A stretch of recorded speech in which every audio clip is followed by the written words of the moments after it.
Well, I want to thank you so much for joining us on this Thursday. I'm Mark Schumacher. I'm the CEO of the Home Furnishings Association, and our webinar today is, I think, a very provocative title when we talk about maximizing profits with supply chain strategies, because everybody's focused on supply chain. Everybody wants to have the crystal ball. When's it going to end? What's this going to look like? Well, that's not what this is about today, and there's a good reason for that. We can guess, we can try to forecast, but the thing that we want to do today for every one of you tuning in is we want you to be able to walk away with some really great practices and takeaways so that you can maximize your profits, you maintain the margins you have, and we'll also, I'm sure, talk about how you can also trim expenses, how you deal with this whole labor issue on top of this in that back room.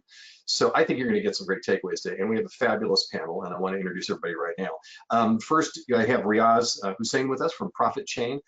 He's the founder of Profit Chain, and they manage supply chain operations and logistics for a number of retail entities, and that's including warehouse management and things of that sort, but they consult in that realm, and they're a solution partner of the Home Furnishings Association. Riaz, I'm glad to have you here.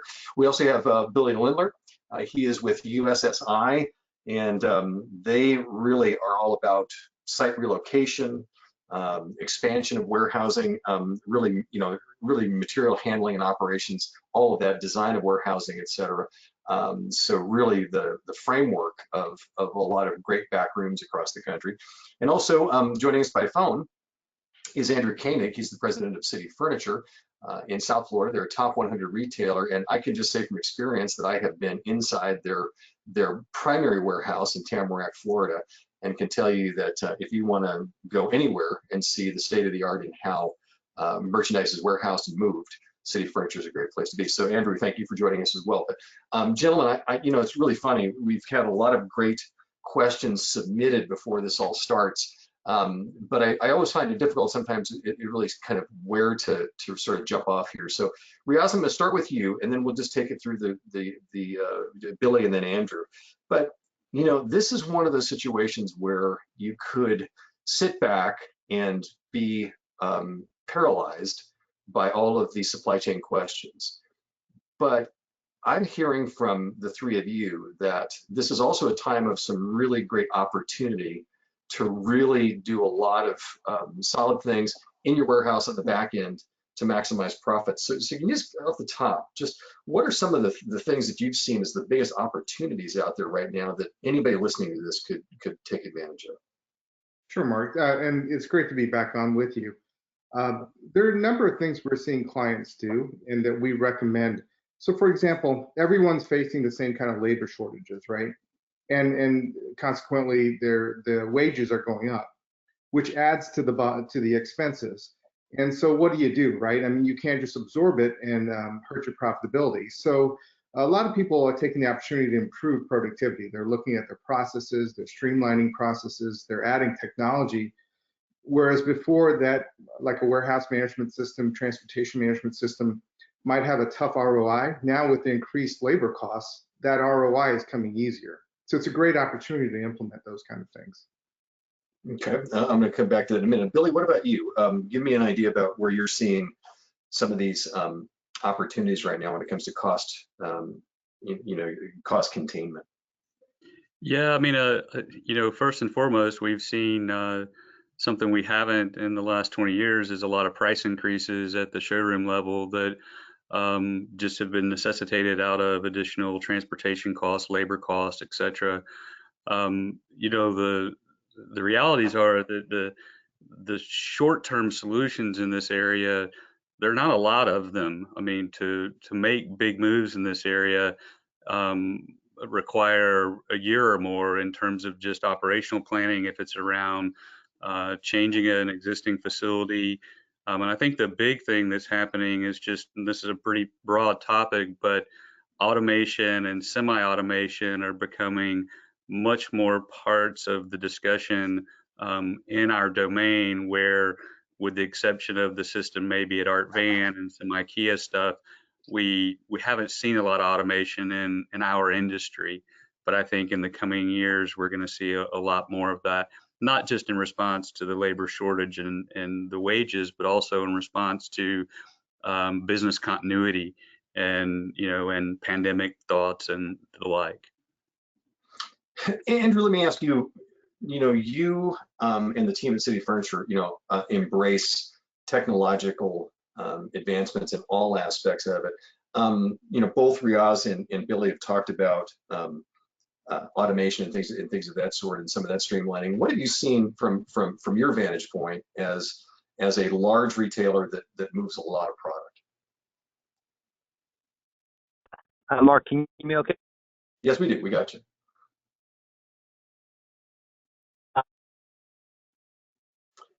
Well, and now you're cutting in and out.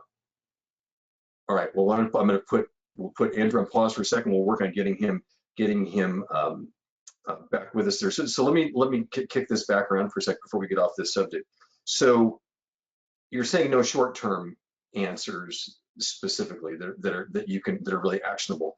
So the long term, are we talking about, is this the time, and Riaz, I'll throw it to you, is this the time to be investing? I know that sometimes is a little bit counterintuitive, but is this the time to be investing in that warehousing piece, that backroom piece, no matter the size of the retailer? Absolutely. It's not only going to help you solve the short-term problems, right, of the shortage in labor, because that increased productivity that you gain is ultimately you'll need less people, right, less labor. So it's going to help you short-term, but long-term in terms of profitability, driving better processes, driving better inventory accuracy, those kind of things are absolutely going to pay off long-term too. And Billy, I know you said most of them they're not a lot of short term. Are there some things that retailers should be doing right now that can impact those margins on the backside? Absolutely, yeah. I mean, one is just being competitive in the marketplace from a labor and retention standpoint, where we're dealing with customers that are having as much or had as much as 50% turnover in the labor to support the warehouse operations, because it's a really hard job. A furniture warehouse is unique in that you see very few pallets or cases and people sitting on a fork truck and driving around. You see a lot of brute force handling of mostly large item product. We did a study, and average operator at one location moved about 10,000 pounds of furniture per day. And so those labor retention ideas, and hopefully Andrew can come back into that conversation. I think that I've heard him talk about some of the things that city have done in that area, but it's not just compensation. It's actually providing for a reliable schedule so that people can have a quality of life experience that guarantees them a couple of days off in a row. That might drive better behaviors than giving someone a raise or a bonus. Just guaranteeing that quality of life, that that means something to most everyone. But some of those labor ideas, I think I'll pass to Andrew if he does get back. But that's a big one that can make an impact in the near term. And I think Riaz mentioned some things about better leveraging technology. Is that many customers already own a warehouse management module. A classic example is our friends at Storus, and who you can try to better leverage that. We have one customer that turned on the complete Storus platform during the pandemic when their business was closed. So, but making some of those moves and fine tuning things operationally and better utilizing the tools that you already have to get more efficient, you can impact things in the near term with that. And look inwards. I mean, are you, if you use Dispatch Track, are you being most effective in how you use it? Let me check. And Andrew, are you on? Again, I'll try you again here. Are you able to hear us okay? You guys hear me now? There we go. Much better. Billy kind of teed you up here on talking about, we kind of jumped off here and got quickly into the whole labor question, cost of labor and availability of labor. It sounds like you guys are doing some creative things to try to retain the people you have, particularly on the warehouse side. Can you share some of that with us?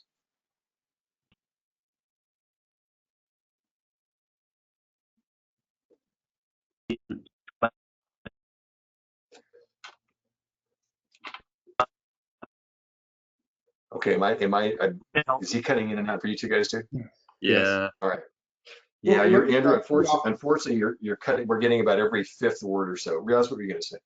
I'll key off of what Billy was saying regarding labor, and he's absolutely right. It's not just the wages, it's the quality of life. And some things people are doing is providing flexibility, and they're being very creative with online platforms that let individuals kind of schedule based on their availability, and it gives them a lot of flexibility. It's almost kind of an Uber type approach to scheduling in the workplace.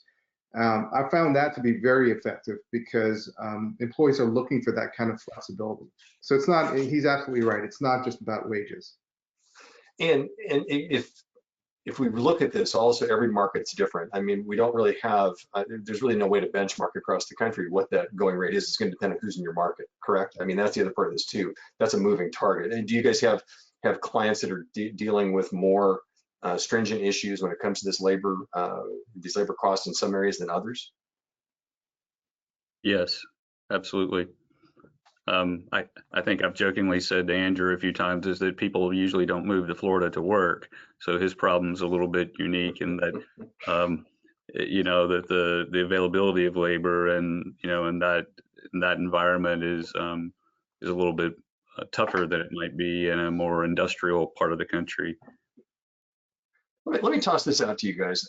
Where are the other areas that that a retailer really of any size could potentially cut expenses on the back end? We've talked a little bit about it, delved into this just a second here, but what are some of the other ways?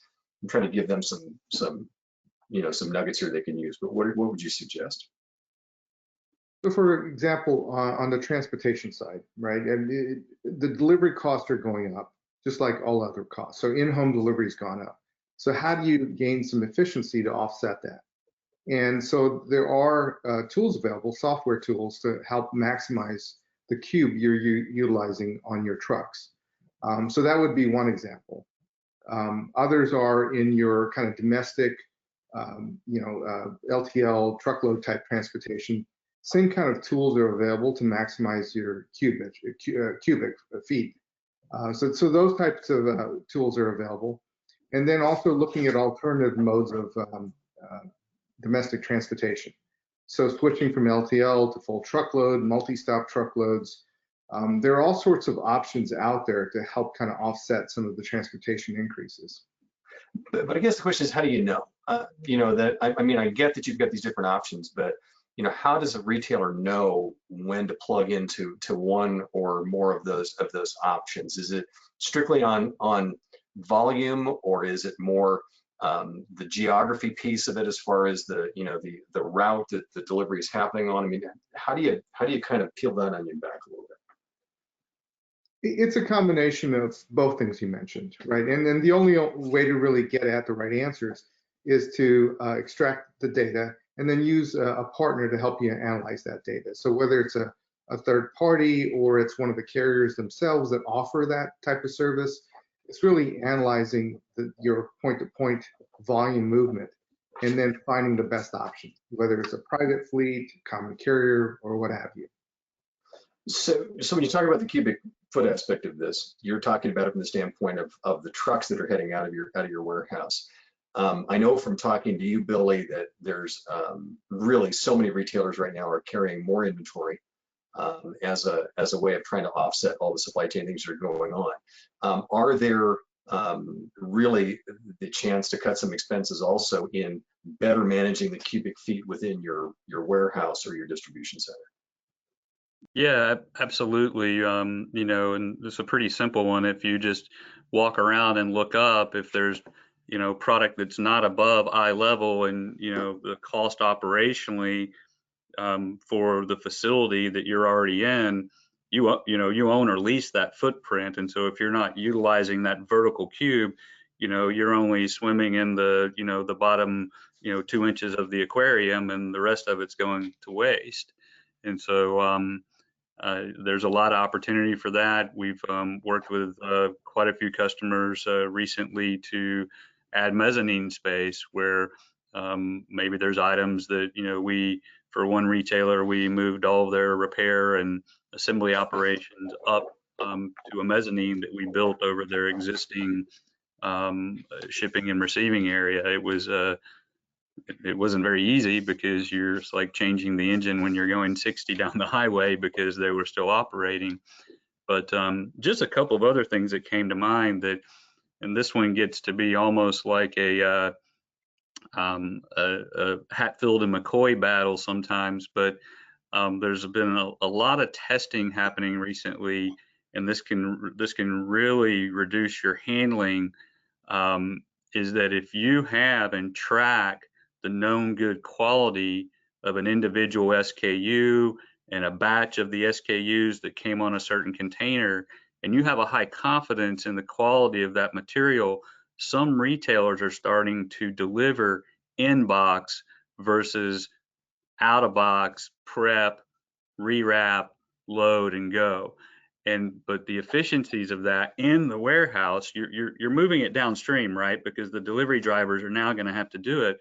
But some of the feedback on certain, you have to track what products are right to do this on, because when you get it wrong, you have a dissatisfied customer in home, and so you have to have a high confidence level. But that's an area that you can look at. Many of the manufacturers have been looking real hard at packaging because they're getting pressed into LTL type deliveries, and so they're improving the level of packaging of products to the extent that you can ship it in box.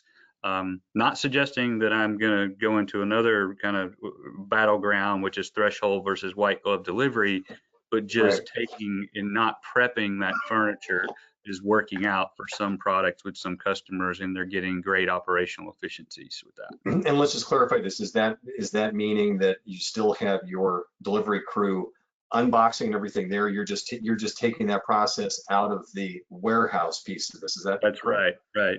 That's correct. Yes. They're not doing it for everything, but they're doing it for the known good product. Interesting. Okay. Mark, yes, Mark, I'm back. There you go. Now we hear I don't you know if good. you can hear me. I Yay, there we go. Yay. All right. Technology's fabulous. So sorry, it's horrible weather here in South Florida.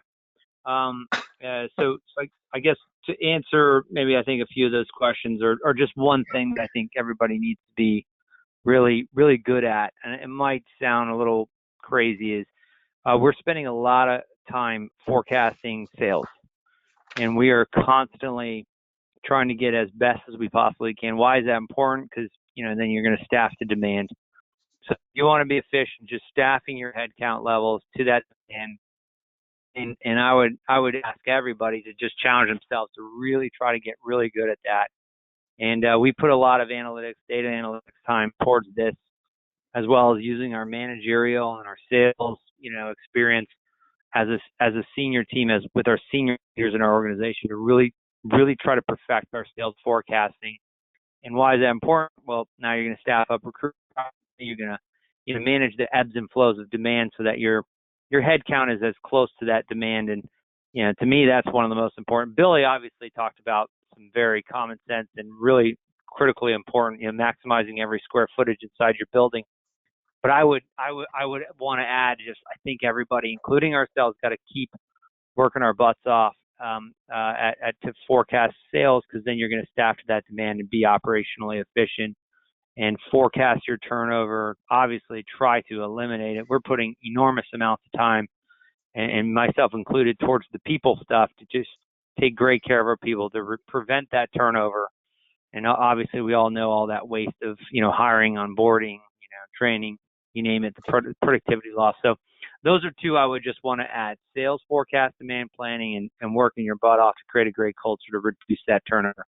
Hope that adds some value. And Andrew, I just want to let everybody watching know that I've been fortunate to be there with you and your HR team to understand just how much you guys are putting into that. But you said something really interesting that I think from an employer standpoint, no matter the industry, I think we get this. But when you can forecast and you flex, the word I use, you can flex up or flex down based upon that. That is also really adding to the expectations of your workers, of your employees. They're not feeling like you're extending their hours or dragging things out. I think what I'm hearing from you say is that if you know it and you can tell them what to expect with the sales that are being forecast, that's also a route to having a happier, better, focused employee. Would you agree with that as well, that information is important in that case? Oh yeah, we're constantly trying to share our demand and forecast our demand and plan our demand, and you kind of hit on a really important topic. 10 plus years ago, it used to be I'm a receiving associate, I'm a stock picker, I'm a repair tech, whatever it is, and it's like, nope, you're a city furniture operations associate, and we are going to cross train you on whatever skills needed to absorb those ebbs and flows of demand, and having a really well built out cross training strategy so you can flex up, flex down, shift, you name it. We even had recruiters, working in sales to help, alleviate when our sales team gets spiked. So we have a fantastic HR team that puts cross training at the forefront, and that really absolutely helps you stay efficient, so you don't get hit operationally because Frank, didn't come into work, or you name it. We can The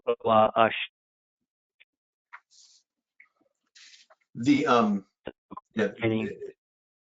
you cut Everybody it right. understand the volume that's coming in. They want to help and they want to learn new skills, and we do pay them better once they learn those skills, so they're more valuable to the organization.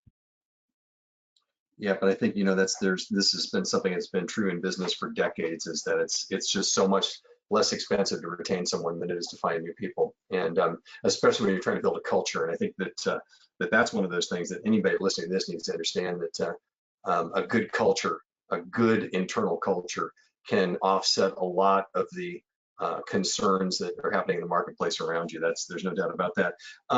Riaz and Billy, Andrew brings up something that the word I kept hearing as he's talking is agility.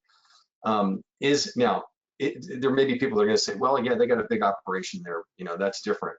I would push against that. Can you talk a little bit about how creating agility to handle these inconsistencies, how important it is, and what it looks like, so that somebody can take this and use that? Riaz, I'll start with you, but what do you feel are those things you need to put in place to be really agile, to be able to handle whatever comes at you, no matter the disruption? So to me, agility is speed, right? How quickly can you get changes made? How quickly can you get decisions made within the organization? And part of that, and it goes back to what Andrew was saying about building that culture, is include the employees, include these kind of smaller circles of employees to help come up with process improvements, technology enhancements, or implementation, and really include them in that process. Let them be part of the decision-making, be part of that decision-making process, but then be prepared as a leadership team to implement quickly. And that really drives change quicker, and you get to better solutions faster in the organization. Billy, are you seeing any? This is a question that was presented by one of the folks that's listening in here. Just said, are there, when it comes to logistics, things like that, are there new directions that you see people going in the new year? I mean, before we get too far down this path, this conversation, I mean, that's an interesting thought. Are there new avenues you're seeing beyond the automation question for those that can afford to do that? Yeah, I think what we're seeing a lot of is that we work with a lot of customers to do a detailed inventory analysis, which then, drives the size of the warehouse to support that region. And what we're finding is that where a model might have been built on 1 or 2 weeks worth of inventory, and that retailer might be leaning more into the manufacturer's distribution network, the pendulum's swinging the other way for a lot of customers, where they're saying, well, we're going to base this on 4, 6 weeks of, not for everything, but it varies across the product realm, but just speaking in averages. So we're definitely seeing that in the marketplace. And then I recently was at an automation conference, and it's just mind-boggling that Amazon has over 400 million square feet of warehouse space globally. They're building another 160 million plus this year. Walmart in total has about 250 million square feet of warehouse space, and they started 20 plus years before Amazon. And the reason I bring this up is that in our industry, a lot of people are talking about the Amazon effect and Wayfair and company, and the competition is Amazon is weaponizing with supply chain. They have more robots in production than all the other robots of that type in the world by a factor of 4. And so when you talk about what's happening locally, we may not all feel like we compete against Amazon and Wayfair, but to some point it's about having that last mile on hand inventory, because right now the retailers, the brick and mortar ones who are winning are the ones that have inventory.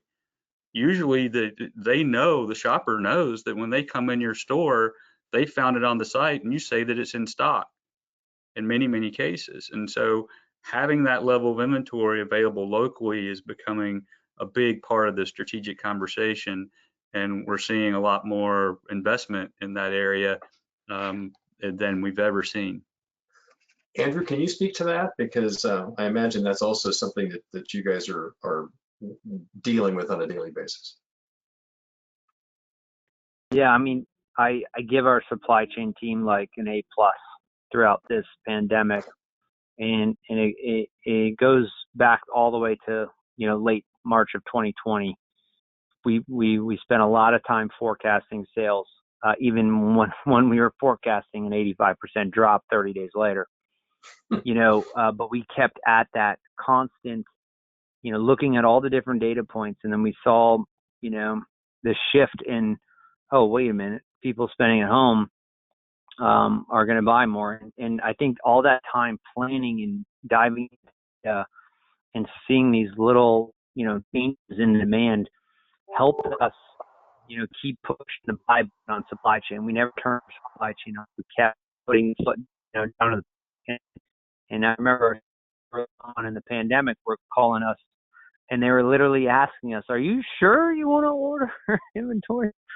And I give, if you want to be efficient, you want to be profitable, you got to have a hell of a supply chain team. You got to put a lot of time and energy up front in that sales forecasting, demand planning, working with your vendors. And in the world of lean, it's all about flowing product through your network to the customer. And we're constantly staring at it, working at it, trying to minimize as much waste as possible. And you do all that heavy upfront work, and then you staff to demand to flow those goods, staff your delivery teams to flow those goods.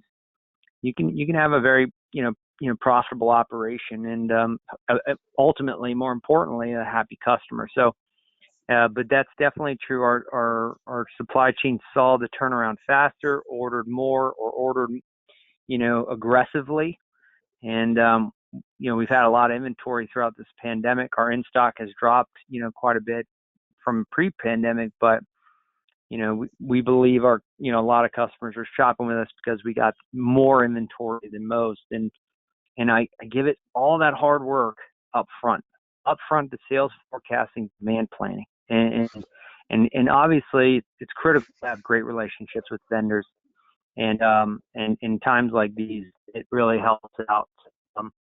So that answers the question, Mark. Yeah, and I will just say this. I'm fortunate to talk to retailers of all sizes on a daily basis, and I will say that there are those that are also small to mid-size that are what I would say winning right now for this very same reason, that they too are carrying the ability, to your point, they're carrying a noticeably larger amount of inventory because they want to be able to deliver. And the one thing I want to mention, and this is something that I know that Andrew and Billy were in the room when we talked about this, and Riaz, I apologize, but I'm going to fill everybody in. We had our CEO summit a little over a week ago, and one of the epiphanies that I had was somebody stated it a little bit differently, but with what Billy and Andrew are talking about is that if a customer comes in, you as a retailer can deliver that right now, knowing that in-store brick and mortar experience is where most furniture is transacted. It starts online and it's there. It's the piece that the Wayfairs and Amazons don't have. And it came to me that said, as a retailer, you can be the disruptor. you can disrupt the disruptors, because if you've got the goods and you can deliver and they've got that experience in store, all of a sudden you've got the secret sauce that even the Wayfarers and Amazons don't have. I'm not talking about competing with them, but I'm talking about play your advantage.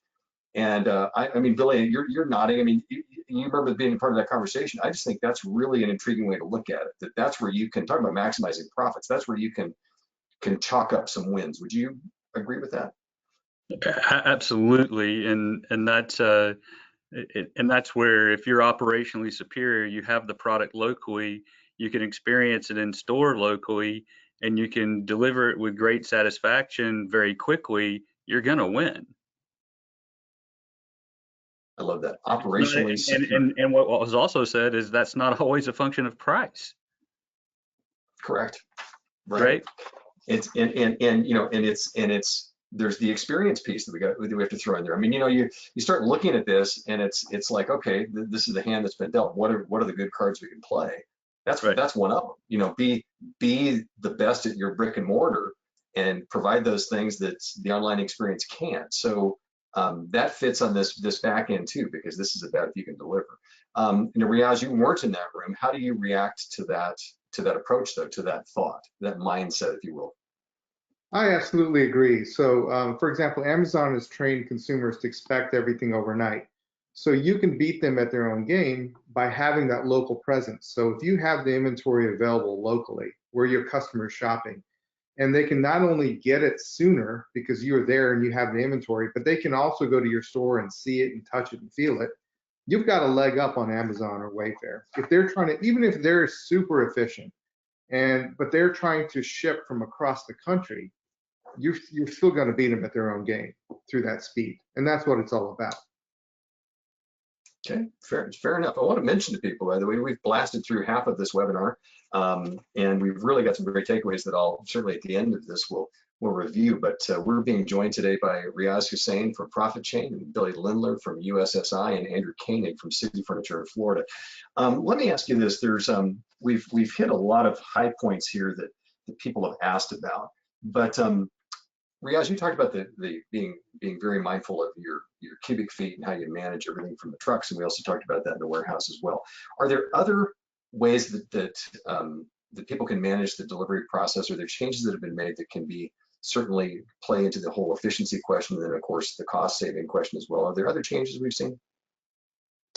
So everyone's struggling with the containers, right? And we're probably going to get into this later. That's a big question on everyone's mind, is the containers and how long they're taking to come across from overseas, and also the expense. So, you know, whereas we knew a couple of years ago it was $5,000–6,000 for a container, now it costs $20,000 or more for that same container. So another opportunity is to get creative, set up overseas consolidation centers and hold that inventory there, and wait for the prices to come down. What we're finding is the price of keeping the inventory overseas in a third-party warehouse is often a lot cheaper than paying for that container, and then you can bring it in later on as needed. So that would be another example. Billy, what about from where you're sitting?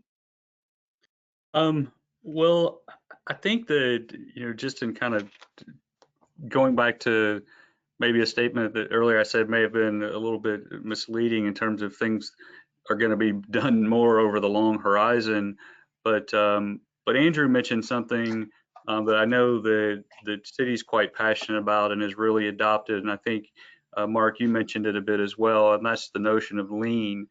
And there's probably many on this call that, unless you come from a manufacturing background or come from the great university that both Riaz and I have IE degrees from, you know, I had to get that shameless plug in there. But you know, if from a lean journey and standpoint, there's a book called The 1 Minute Guide to Lean. But there's things that you can do operationally, but moreover, culturally, it's really about getting suggestion feedback from all members of the team. And we have a customer, Woodstock Furniture, that's here in the Atlanta area, and they started their lean journey a couple of years ago. And that's just really about, hey, I think we can do it better this way. Hey, let's stop using hand trucks to unload, you know, every piece of furniture and walk it 2 minutes away. Let's load it, put it on a cart, and then pull multiple carts to storage. And there's just operational things that you can do that can impact in the near term, and in many cases are just a process change that's no other additional investment than just closely looking at those opportunities. And the people who know best are the people doing that work in many cases. Andrew, if you can hear us, I know that you guys really are all about lean. Is that something that anybody can adapt their business to, no matter the size? Because again, we have a very broad audience here today. I'm just kind of curious. Oh yeah. I mean, lean is applicable to any industry because everything has a process. So, and within every process, there's waste. So, you gotta learn how to see the waste, and then, like Billy said, you utilize the team to come up with the ideas to eliminate the waste. So if you want to work at City, you got to give ideas, non-negotiable. You have to give suggestions. You have to improve. If you just want to be a cog in the wheel, go work somewhere else, because we want everybody to bring to the rest of the people at City for people to do their work and speak up, identify problems, and continuously improve. So that could be safety, that could be quality, that could be customer sat, that could be financial results, or even morale related results. The team's unhappy, we need to blah, blah, blah. So yeah, that's that is inherent in our culture, and has been very critical since the beginning of the pandemic to, okay, we got this pandemic in front of us. What are all the problems what are all the wastes out there that we can, eliminate? What are the things we can put on hold? And then the team just did a phenomenal job in every single department to be able to kind of weather that storm. And now we have a new challenge where demand is, outweighing our supply, and we're using the problem solving skills to figure out how to staff up dramatically. How do we improve our recruiting, our onboarding, speed of getting people to higher productivity rates higher? So just that culture to get through these tough times, world, whether it's the Great Recession or 2020, the pandemic, it's absolutely critical and very applicable. And I always brag, everybody in our corporate office and sales, everybody's trying to get admins. Everybody's got admins in their company. Got the most, efficient team in the world, and I'm always excited with. They're always trying to figure out how to be even more efficient and or serve their customers better. And so it's definitely within the lifeblood of our entire company, and you need it during these tough times, because senior leadership, we're all very smart people, but you can't do it without everybody engaged. And I'm not here to say City's got every employee engaged. That's what we're striving to do, but we definitely have a lot of them. And I think a lot of people that get into our culture for the first 30, 60, 90 days are blown away with how often we're changing things for the better. And they're almost shocked how easy it is to give an idea to me. I spent 15 minutes today with an associate from sales giving me 4 really good ideas that we're going to implement. He was like blown away that he can actually have a Zoom meeting with me for 15 minutes and give me 4 ideas. And I think our chief revenue officer can implement half of them. So it's all about that culture, and everybody's trying to drive those results to better. Isn't it interesting that on the surface of it, this is a discussion about logistics and warehousing, and the thread through this entire thing when we got out of the gates is people, people, people. It's that Riaz and Billy, you guys are 2 of the smartest people I know when it comes to all these logistical questions. But you can design it, but if you don't have the people on your team, any of the retailers listening, if they don't have the people on their team, then it's going to be a lot of great ideas that just sit there. I mean, talk one more time before we move on about this people piece, because it's clearly what you guys are just really all hitting on heavily. I agree. I always say, look, it's people, process, then technology, and it has to be in that order. And if you don't have the people right, whatever process you're trying to put in place, whatever technology you're trying to put in place is not going to work. They're not going to embrace it. They're not going to understand it, or they're going to actively resist it. So I agree. The people, you have to have the right people. They have to be engaged. They have to be part of the process. And that's what's going to drive everything else. Let me ask, and I'll just use this as like a like a toss-up question. So let's all be consultants right now. Retailer tuning into this, listening. What is that 3 or 4 step process? How do they get done with this webinar and turn around, walk into their warehouse, no matter the size? Where do they start, and how do they approach this to start this analysis to find out whether or not I've got that agility to do what I need to do? Billy, I'm going to start with you, but I mean, what does that look like? So let's really hand in hand walk with them through this process. Yeah, well, I think you need to assess where you're at, and like Andrew was talking about, just um, understanding the problem, documenting and prioritizing the problem or challenges, and your strategic initiatives, and then building out a near, mid, and long-term plan to achieve that.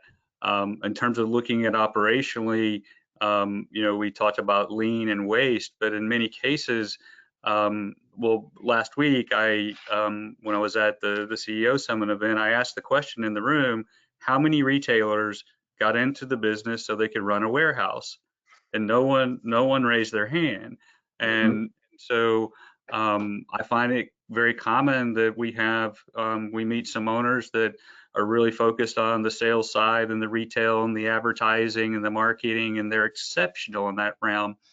But the warehouse becomes sort of the necessary evil of doing business. And in the recent COVID pandemic, it's gotten heightened attention and maybe risen to the surface because, it all of a sudden became the big, iceberg raised up, and it's like, oh my gosh, we got to pay attention to this area of our business.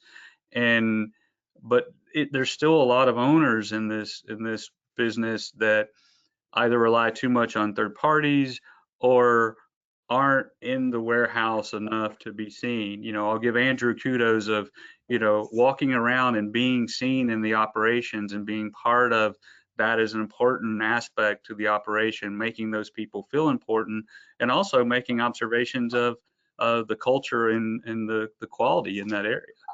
So, very well taken. I mean, I think you bring up a great point there, and to get involved, et cetera. So Riaz, I guess the question is, as Billy mentioned, okay, you got to, look at where the problems are. How do I identify those? What are the things that I should be looking at as I walk out there? Mark, I'll go, Andrew. Come on in. Just to say one thing. I actually, so I'm a lean groupie. I go to all these conferences, and there's a lot of lean nerds out there like me, and there's not enough. But when I go to these conferences, I'll never forget this conference. We asked this very expert, 50+ year retired Toyota exec. And I remember everybody in the conference was like, why doesn't lean succeed? And he looked at all of us with a funny face, and he goes, CEO. And that really struck me. Like, so it was kind of funny. Everybody laughed, but it's true. It's the reason I is because myself, Keith, are 100% behind it. Like not 99, like 100. We're psychotic. If you ask anybody in our company, and a few of them have been texting me, their call, they know that like we live this, we believe this, we read the books, we learn, we bring in the experts, and we're constant students of trying to create a lean culture, which, by the way, everybody, is just a culture of continuous improvement. And not like a kind of continuous improvement. I mean, like fully engaged. Everybody is working to improve. I don't care what department you are, HR, sales, ops, everybody is trying to continuously improve. But really, what your question of, why, how to make this, you really need your leadership to drive it. It needs to be part of their language. Now, if you're a mid-level leader, like I was at Citi, trying to convince Keith to go down this journey, 15 years ago, it takes time.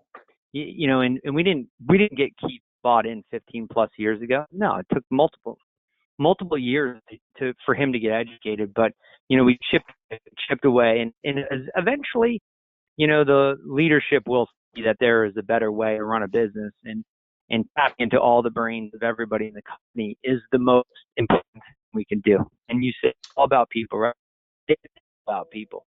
Now, be a badass engineer, which he is from an amazing school, but he can't run his business without having the people side as well. Engineering only takes you so far. Kaizen events only take you so far. Or you are never status quo, better every single day. And I honestly believe it's succeeding at Citi because he's right. That gentleman who spoke, it's the CEO, and we're driving it. We're both living this every single day, or learning. We're not perfect, but we're learning and we're pushing our culture to be a true lean organization. And I think that's what's helping us get through these very, very challenging times. Well, and here's the takeaway from what you and Billy just said, and that is that this is not something, and it doesn't matter if you're a small store owner, mid-sized, multi-store, whatever. This is not something to abdicate responsibility. This is not something to delegate, because to Billy's point, and clearly Andrew, you and others do this, is that you got to get out there. You've got to be the one seeing it. You've got to be the one that's going to get involved, because you're going to be the one that's going to be driving it overall.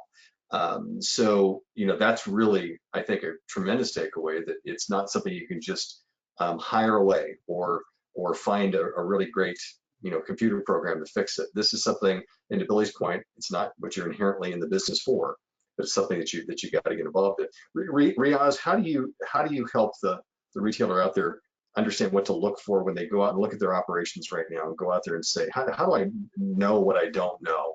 Where are the problems? How do I identify them? What would you say to someone is a good approach to finding out? Yeah, so what you're essentially saying is it's a little overwhelming, right? Because there's 1,000 places you could start. There's 1,000 potential changes you could make. So where do you start, right? It's overwhelming. Right. And the short answer is anywhere. And here's what I mean by that.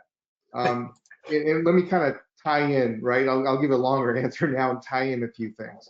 Andrew talked a lot about engaging the workforce, right?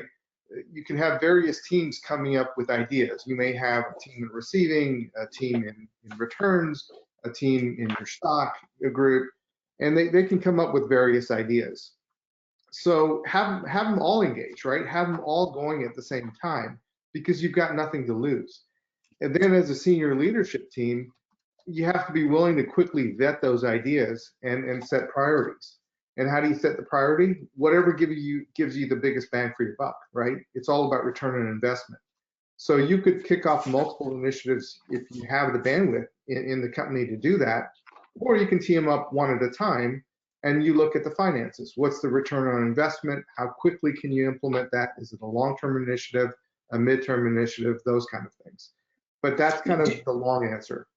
Do you have can you give a couple of quick examples of what some of those, what you've seen people discover in those processes? I'm just curious. So for example, let's just look at receiving. I work with a retailer that over the years started applying different kinds of barcodes to the product coming into the warehouse. Then they went to RFID, and then it was a separate barcode or a separate label they had to apply to be able to use RFID. Well, there were 2 scans, right? And you had to apply 2 different labels. So this is a sort of a trivial example, but it kind of illustrates the point. If you really want to cut out steps, you want to cut out labor, they looked at it and they said, we can do this in 1 label, right? So we can cut out half the scans, half the labor required to apply 2 labels.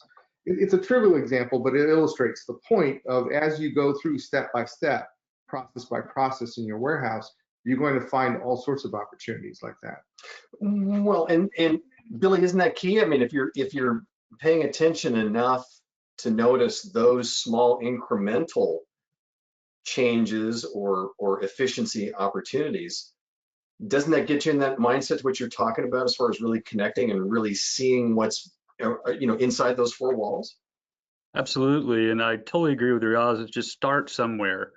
And I mean, some of it might be some of the easiest stuff to knock off in some places is actually in trash and recycling.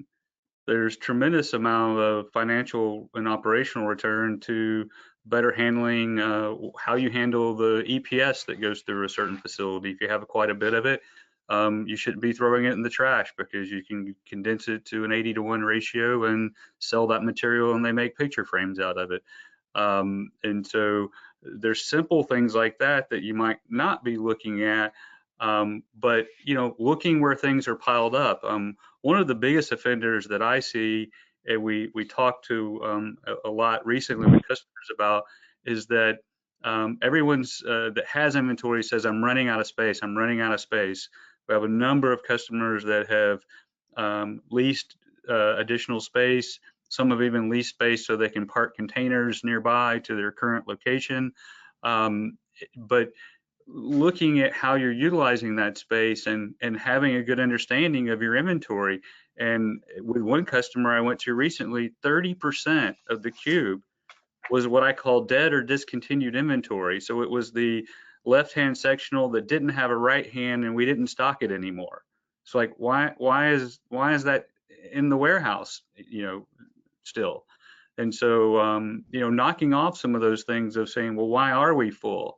Why are we storing records of, the file boxes of record retention in the front of our storage system, and we touch it once every 5 years? That's like beachfront real estate. So looking at what's moving fast in your facility and trying to put the fast moving stuff near the front of the warehouse down low, that minimizes the travel distances for those higher volume goods. And that doesn't have to be real scientific. I mean, it's been done with just simple, red, yellow, green dots. It's put on the box, and you put some stickers on those storage areas and say, this is a green area, and try to get it close to the green area. It doesn't have to be surgical. But there's some very simple things like that to just look inwards. And then most of the labor in a furniture warehouse is in receiving and shipping. And so looking at those areas, observing those areas, and having goals for production in those areas. So we're gonna, we know we have a container coming, we know it has X number of pieces and it has this amount of cube. Well, what's our target to unload that container with 3 people? And turning a timer on and showing and displaying that timer. And then this gets the interplay between teams, because people are naturally competitive. And it's like, boy, Billy and his team just unloaded a container just like mine 30 minutes faster. And then when you have a continuous improvement culture, it's competitive, but it's like, hey, I want to be like you. I want us as a company to all be competitive together. How did you guys do that? What did we, do differently? And I don't think there's anything, those are a few ideas. I don't think there's anything you've just said that doesn't adapt to any size of a store or a warehouse facility. That's what I think the beauty of that is. And by the way, I'm kind of mind blown that you walked into some place and you found that 30% of a warehouse was not being utilized or used. I'm just wondering, imagine the response if a retailer realized that 30% of his sales floor was not being utilized. You know what I'm saying? I mean, I'm almost hearing you saying, Riaz, I'll let you take this one, that you almost have to think about it as an extension of your sales floor and approach it that way, because all that detail you just talked about, Billy, I know that every retailer listening to this takes that kind of detail on their sales floor, but not necessarily in the back room. Riaz, is that a true statement, or am I jumping the gun here? It's absolutely true. People don't recognize the vertical space in their warehouses is crucial. And if they don't have the right material handling technology, they're going to be out of space. They're going to potentially spend a lot of money on more real estate, either through a lease or trying to buy a building. So I agree with him. And then just to kind of circle back to another point Billy was making, and I'm an absolute fan of this, is making the process fun. So people use the term gamification, and that's a big thing going on right now. Make it fun and competitive. This stuff doesn't have to be dry and boring. Productivity can often be sort of a daunting, boring kind of process.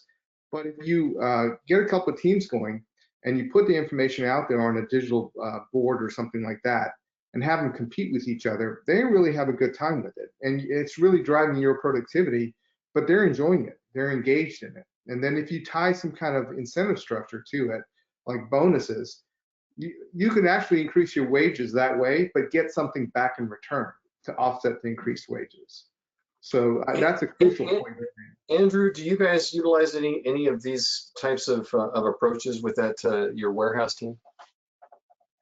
Yeah, a lot of the KPI time stuff, but Oh, we're losing you again, darn it. well, if you want to shift the culture to a continuous improvement culture, what I would suggest is you go and see, meaning get out of your office, go on the sales floor, go in the warehouse, stop, slow down, observe, ask questions, look for waste. When you do find the waste, be respectful, ask a lot of questions. Hey, I see XYZ, 30% of the floor not being utilized, 30%, wasted airspace in the warehouse. Whatever the waste is, ask questions. Get the people to come up with the ideas on what they think they should do to solve the problem. And then reflect. It's a great idea, Billy. I really think you're onto something there. I'll be back next week or back next month or back in 2 weeks. And I really can't wait to learn about what you did to fix that problem. And if you do that every single day throughout all of your organization, you're going to teach continuous improvement. You're going to teach the philosophy. You don't need fancy skills or whatever. Just planting, seeing I see the waste and I can't wait to see how you're going to come up with ideas to fix.